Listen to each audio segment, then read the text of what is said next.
Olá, amigos. Estamos em outubro. Como assim o ano está quase a acabar?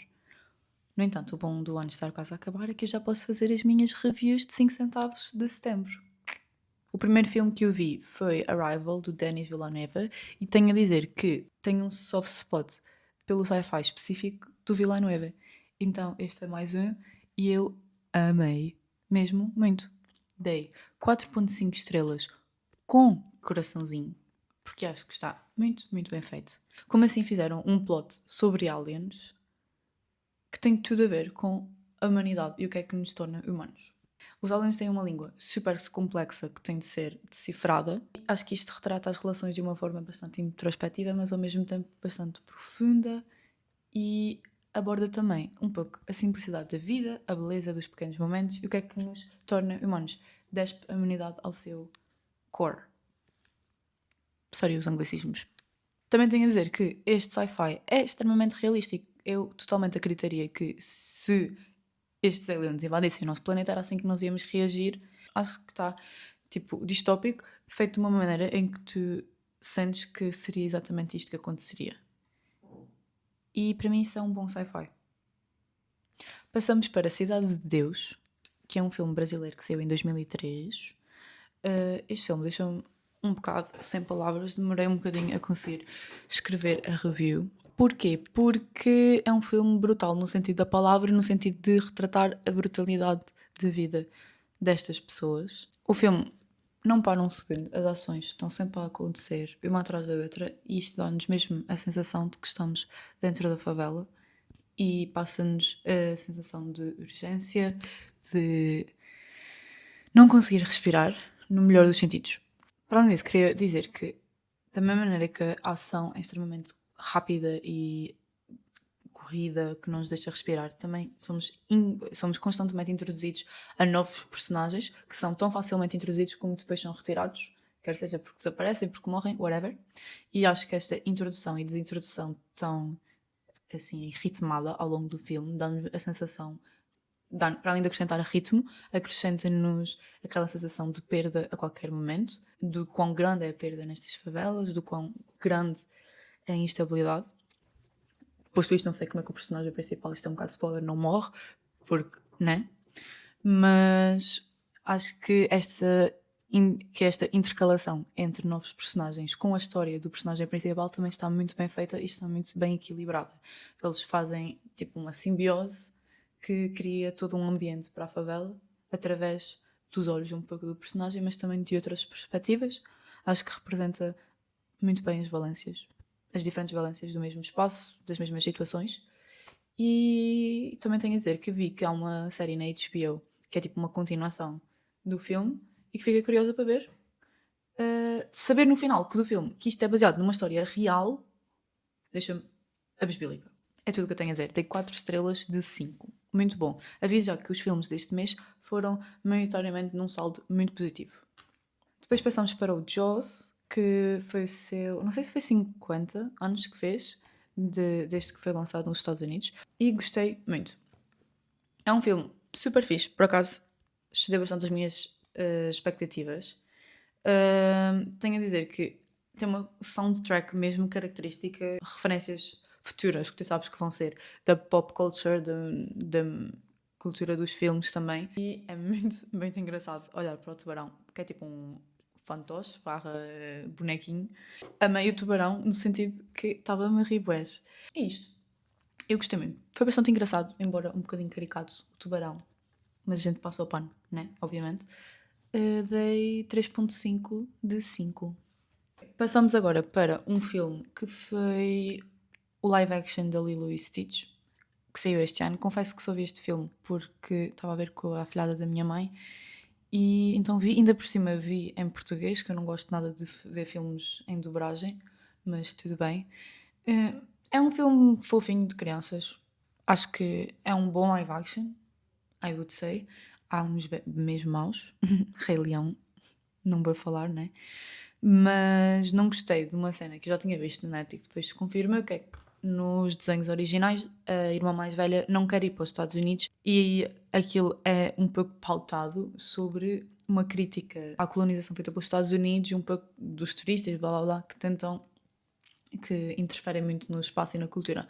Não gostei que eles alteraram o pequenino detalhe dela não querer ir lá para os Estados Unidos para a irmã mais velha querer de facto ir para os Estados Unidos. Lilo e Stitch dei 3 de 5. Depois passamos para outro filme mais antigo, que é The Terminator, que é tipo um sci-fi cyborg, daqueles mais antiguinhos, mas que na verdade eu gostei muito. Tem mesmo aquela vibe de filme dos anos 80, 90, as roupas eram incríveis. Foi bastante divertido de ver. Também todo o ciclo fechado temporal porque ele mexe um bocadinho também com. Um bocadinho não, bastante. Com viagem no tempo e blá blá blá. E achei que o círculo temporal das coisas e da história se tipo amarram muito bem. Apesar de eu ter previsto que aquilo ia acontecer praticamente desde o princípio, acho que mesmo assim tipo, a amarração das coisas está muito fixe. E dei 3.5 de 5. Agora, passamos para o pior filme que eu vi, acho eu, este mês, que foi F1 The Movie. Saiu este ano também.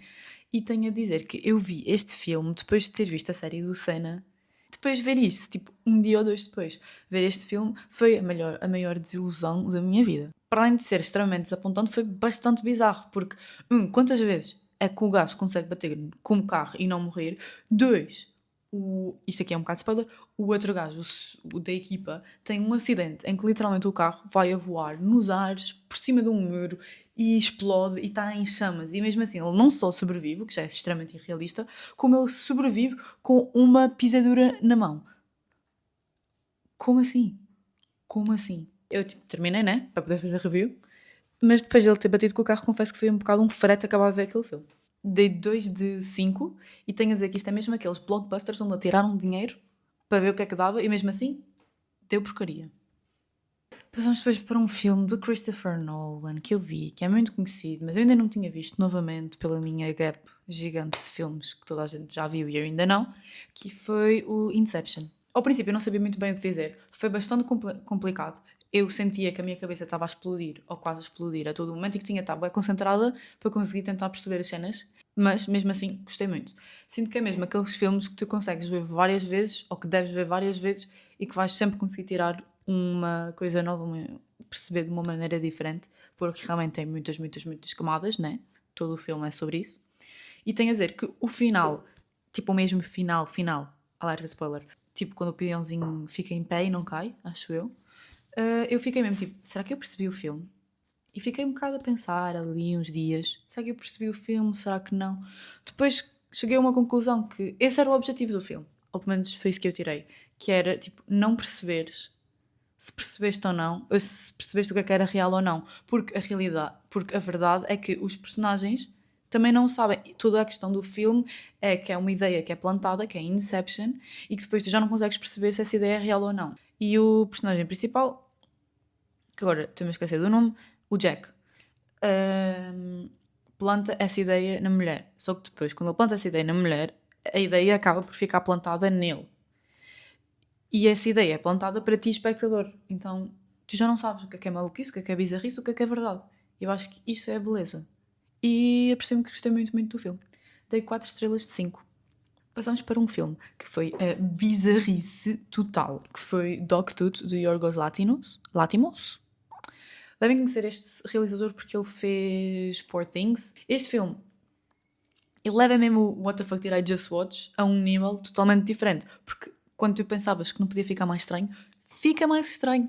Toda a premissa base é que são um conjunto de filhos adolescentes que vivem com os pais numa casa fechada com grandes muros que é bem afastada da sociedade e os pais desde o princípio que tipo não lhes deixam sair, não lhes contam como é que a sociedade funciona. Há cenas que eles pensam que é um nome referente a uma coisa, mas que na verdade é outra coisa, do tipo chamarem, sei lá, telemóvel a um garfo, porque os pais ensinaram.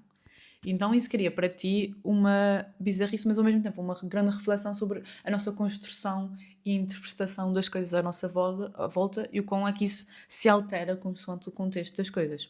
Isto é tipo um culto distópico de um agregado familiar bem próximo, que é tipo uma jogada bastante bold, mas bué bem feita, porque o que acontece é que aquilo é tão estranho, tão bizarrice, tão quero perceber o que é que aconteceu, que tu estás o tempo todo do filme, pelo menos como aconteceu, colado ao ecrã a tentar perceber what the hell is going on. E acho que isso funciona bué da bem, tipo, a tentar compreender porque é que eles dizem isto e não aquilo, o que é que se passa, quais é que são as motivações, há cenas que nunca chegas a saber. Depois vi e espero estar a pronunciar isto bem, The Shawshank Redemption, mais um daqueles filmes bastante conhecidos, mais antiguinhos, de 1995. E é isso que eu tenho a dizer sobre isto, não tenho muita coisa a dizer. É um daqueles clássicos dos anos 90, sem tirar nem pôr. É um filme médio bom, mas também não acho que me da minha vida ou que me afetou assim tanto, por isso, sinceramente, não tenho grandes coisas a dizer sobre este filme. É um domingo à tarde, ver um domingo à tarde em família. Temos o primeiro filme que eu vi no cinema este mês. Fui ver O Último Azul, que é outro filme brasileiro. Confesso que tenho andado a ver alguns filmes brasileiros e quero ver mais, e tenho gostado muito, muito, muito do cinema brasileiro. Acho que tem uma qualidade impecável e que merecia muito mais reconhecimento do que tem. Vi O Último Azul, do Gabriel Mascaro, que saiu este ano também, e tenho a dizer que é um filme bonito, é um filme maravilhoso. Foi um 5 de 5, posso já dizer. Foi um 5 de 5, é um filme muito bonito, incrivelmente profundo. Incrível. É o que eu tenho a dizer. O filme tem tantas camadas que é difícil até de abordar todas, mas o plot todo é baseado claramente numa crítica bastante grande à maneira como nós, enquanto sociedade, tratamos da população idosa, e é um pouco uma distopia futura de uma espécie de descarte de idosos, onde eles são mandados para uma colónia feliz, mas para a qual eles não têm opção de escolher ou não. Todo o plot é um pouco sobre existe essa colónia que quando fazes X anos és mandado, a personagem principal não quer ir para esta colónia e faz todo um conjunto de coisas para, antes de ir para esta colónia, tem um sonho, que é voar, andar de avião, que é muito associado, após, em retrospectiva, à liberdade. Ela quer ter a sensação de liberdade, ela só quer andar de avião, não importa para onde, mas fica fincada neste objetivo, nesta ideia que é claramente representativa da ideia de liberdade, de libertação, de realização do próprio. Pronto, e é isso que eu tenho a dizer, foi 5 de 5. E, por favor, façam mais filmes do Coming of Age, de uma velhinha, porque foi incrível. A fotografia, belíssima. Vão ver este filme ao cinema, é incrível. Passamos agora para o filme que me destruiu, que foi All of Us Strangers. Este filme saiu em 2023, mas acho que eu vi uma recomendação a dizer isto e fui ver por causa disto e achei corretíssimo, que este filme não teve o hype e o reconhecimento merecido, porque ele é mesmo muito bom. Eu fiquei devastada, como disse, chorei imenso. A maneira como o filme acaba, sem dar spoilers, percebi que talvez estivesse a encaminhar nessa direção. No entanto, as condições em que isto acontece, quando acontece como acontece os termos, deixaram-me completamente arrasada. Chorei imenso. Chorei imenso. Foi o filme, possivelmente, que eu chorei mais este mês. Este filme reflete sobre imensas coisas, tem imensas camadas. Fala sobre a vivência queer, solidão, luto, unfinished business, uma sensação de não pertença, a sensação de what could have been, o que é que poderia ter acontecido se eu virasse à direita em vez da esquerda. E acho que trabalha todas estas camadas em uníssono de uma maneira extremamente bem feita, extremamente bonita. Novamente, uma fotografia impecável. Todas estas camadas estão englobadas numa narrativa extremamente cativante e extremamente suave. Eu não sei bem explicar isso. Foi a sensação que eu tive a ver o filme, de que a história é conduzida de uma maneira muito suave, que nem te apercebes onde é que está a ir até já ser demasiado tarde, no caso. E é isto que tenho a dizer, estou destruída. O filme foi tão bom e fiquei tão triste, ainda estou triste sobre este filme. Foi 4.5 com um coraçãozinho. Sim, 2 coraçõezinhos neste mês. Ainda vem mais um por aí, que é o próximo filme, que foi Zone of Interest. Eu já tinha visto muito sobre este filme, já tinha estudado algumas coisas sobre este filme e não sei porquê, ainda não tinha visto o filme em si.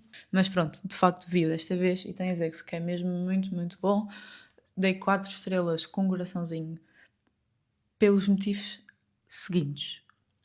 É um filme que muita gente utiliza esta expressão, mas é realmente a expressão mais acertada para o descrever. É mesmo a banalização do mal, e peço desculpa por esta ambulância se estiverem a ouvir. O filme começa devagar, vai molhando os seus pezinhos ali, com um som aqui, um murinho ali, e à medida que o filme vai se enrolando, começas a ouvir mais sons, mais pistas, mais muro, mais área que circula à volta.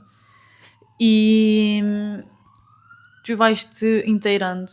Ele constrói-se muito através da memória coletiva que nós temos sobre o acontecimento. Então é mesmo uma nova perspectiva sobre um assunto que já está muito falado. Porque se baseia no facto de tu saberes o que é que está a acontecer, sem isso nunca ser dito, para, à medida que se te vão dando mais pistas, mais informações, mais sons, mais imagens aqui e ali que nunca mostram a 100% o que é que se está a passar, tu te inteirares realmente da dimensão, da proximidade dos personagens ao que estava a acontecer, do quão sem humanidade eram estes personagens, apesar de eles serem retratados ao mesmo tempo com a humanidade de uma família normal ao princípio. Acho que isto tudo está feito de uma maneira muito engenhosa. Ao longo do filme há um crescendo, mas ao mesmo tempo nunca cresces para se tornar nada, porque nunca nos é mostrado nada, é mesmo baseado no nosso conhecimento sobre estes acontecimentos. Passamos agora para o After Sun. O que eu tenho a dizer sobre este filme é que é um filme com uma ressonância após filme muito grande. Parece que não aconteceu nada ao longo do filme, entre muitas aspas, mas à medida que o filme passa, e especialmente depois do filme acabar e tu olhares em retrospectiva, apercebes-te da massividade destes eventos. E eu acho que o filme te induz a fazeres o exercício que é feito ao longo do filme. Ou seja, todo o filme percebes-te a certo ponto que é uma retrospectiva da personagem principal da rapariga enquanto adulta a fazer uma reflexão sobre as memórias, as últimas memórias que ele tem com o pai. E essas memórias são, primeiro que tudo, subjetivas e depois com falhas, por ela ser mais nova e por já se ter passado muito tempo. E ela está a refletir nessas memórias, a tentar perceber o que é que se passou, ou tentar perceber os sinais.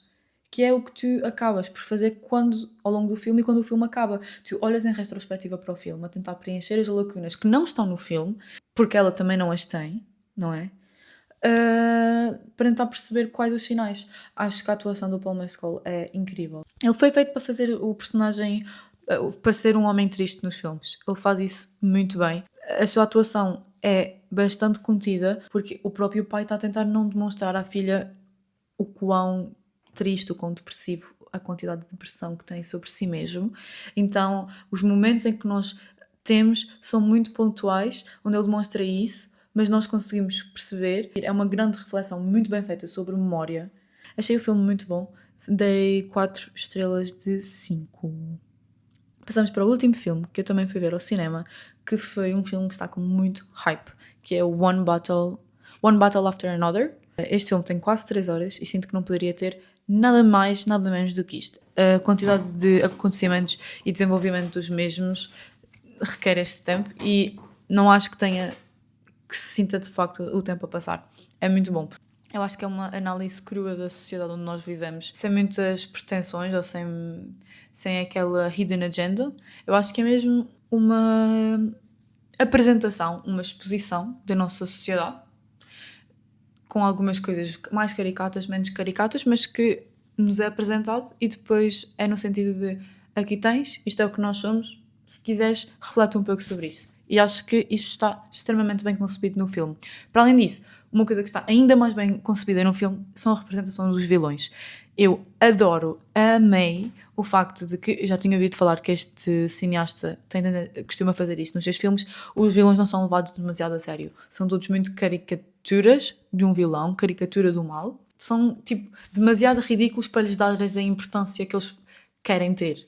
E isso é uma jogada de gênio. E, em específico, o sargento, que é o coronel, que é o que faz o vilão principal, é um dos personagens principais, é incrível a fazer essa linha bastante ténue entre o mau e o extremamente caricato, e estou-me a rir da tua maneira de ser.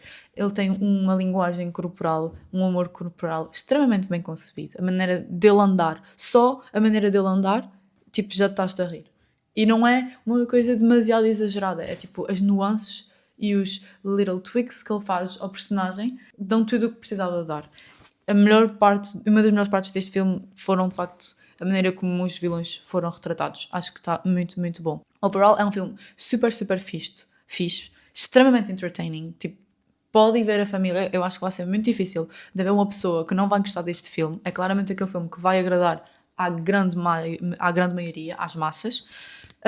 Posto isto, eu vi bastantes pessoas a dizerem que isto é tipo o melhor filme do ano, o melhor filme, inclusive, da década, e tenho a dizer que eu não achei. Também, tipo, é um filme muito bom, sim, mas eu não iria so far as to say que é o melhor filme que saiu deste ano, muito menos desta década. Mesmo assim, continuo a dizer que é muito bom. Dei 4.5 de 5. E pronto. Este vídeo deve estar enorme. Sinto que a minha dicção e que a minha articulação deste mês está péssimo. Mas, péssima, só desculpa. Pronto, eu tinha-me autoproposto para ver em setembro 15 filmes e não consegui. Vi 14. Foi mesmo morrer na praia. Mesmo assim, acho que cheguei bastante próxima, né? Faltava-me um filme para os 15. Para outubro, vou meter-me uma meta de mais de 10 até 15. Ou seja, se eu não chegar aos 15, tudo bem, mas vamos tentar chegar aos 15 e de certeza dar mais de 10. Espero eu. Este mês também foi um conjunto de filmes com um saldo extremamente positivo. A média destes 14 filmes foi de 3.8. E é isso. Vamos ver o que é que eu vejo em outubro. Definitivamente vou começar a ir mais vezes ao cinema, especialmente porque estamos a chegar à melhor altura do ano, que é a altura dos Oscars e dos festivais de cinema, que é quando começam a sair a maioria dos filmes mesmo bons deste ano. Por isso estou muito entusiasmada e vejo-vos para mais uma opinião de 5 centavos daqui a um mês. Bye!